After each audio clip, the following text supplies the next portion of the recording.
दलित दस्तक मासिक पत्रिका को भी सब्सक्राइब करिए। सब्सक्रिप्शन का सारा डिटेल डिस्क्रिप्शन में देख सकते हैं।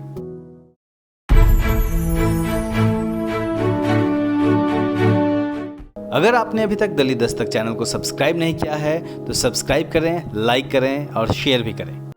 पिछले दिनों बनारस की यात्रा के दौरान मैं 2 जगहों पर प्रमुख रूप से गया।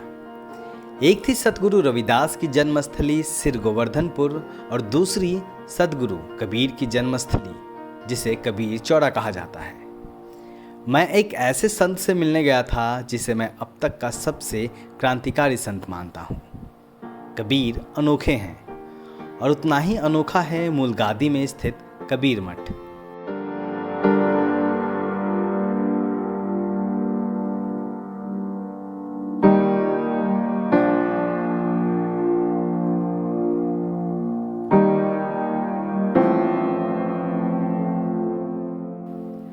बनारस के कबीर मठ मूलगादी तिराहे पर कबीर हाथ में एक तारा लिए दिखते हैं और उनके पीछे है उनकी टोली। मैं यकीन से नहीं कह सकता कि यहाँ से गुजरने वाले कितने बनारसी कबीर की महानता को महसूस करते होंगे, लेकिन जो लोग इस तिराहे पर सिर्फ कबीर को ढूंढने आते हैं उनके लिए इस स्थान के अलग मायने हैं।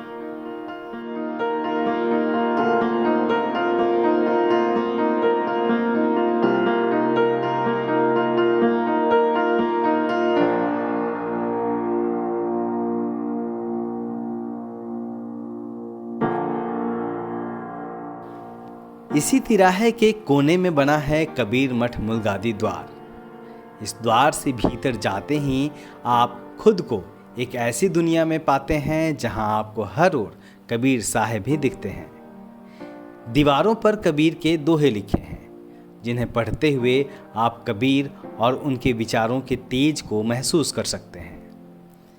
दीवार पर लिखा पहला ही दोहा कबीर के क्रांतिकारी विचारों का सबूत है। कबीर कहते हैं, भूली मालिन पाती तोड़े, पाती पाती जीव, जो पाती देवन को चढ़े, सो देव है निर्जीव। यानी मालिन फूल पत्तों को तोड़ते हुए यह भूल जाती है कि हर पत्ते में जीव है और उन पत्तों को वह जिस देव को चढ़ाने जा रही है वह निर्जीव है।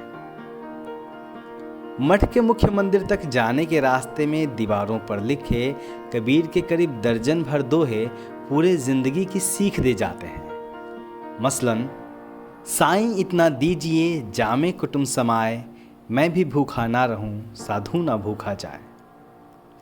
इस गली से गुजरते हुए हम मठ के मुख्य प्रांगण में पहुंचे, जहां आप वो स्थल देख सकते हैं जहां कबीर साहब समाधि लगाया करते थे। कबीर का घर इसी प्रांगण में था।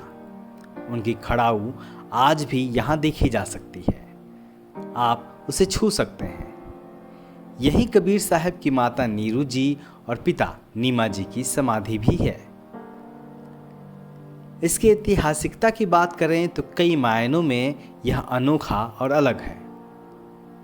अलग इस मायने में भी है क्योंकि इस प्रांगण में न सिर्फ सदगुरु कबीर साहब के निशान मौजूद हैं, बल्कि संत शिरोमणि रविदास के चरणों की रज भी यहाँ की मिट्टी में मिली हुई है। यहाँ रविदास जी की शिष्या मीराबाई के निशान भी मौजूद हैं और कबीर एवं रविदास जी के आदेश पर मीराबाई द्वारा बनाया गया कुआं भी है।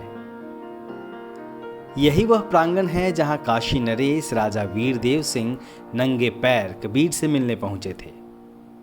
दक्षिण भारत के दिग्विजयी विद्वान पंडित सर्वानंद जो कबीर साहब से शस्त्रार्थ करने पहुंचे थे, यहीं उनका दंभ चूर चूर हुआ था।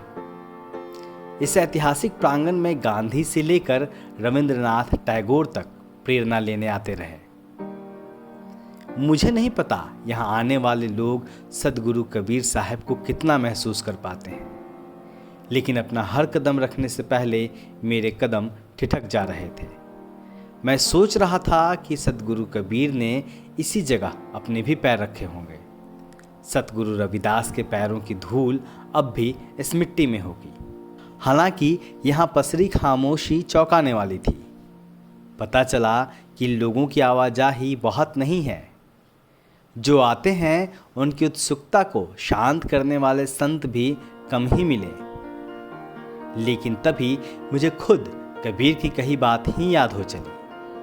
कबीर कहते थे, मोको कहाँ ढूंढे बंदे, मैं तो तेरे पास में, ना मैं देवल ना मैं मस्जिद, ना काबे कैलाश में, ना तो कौनो एक क्रियाक्रम में, नहीं योग वैराग में, खोजी होए तो तुरते मिले हों पल भर की तलाश में।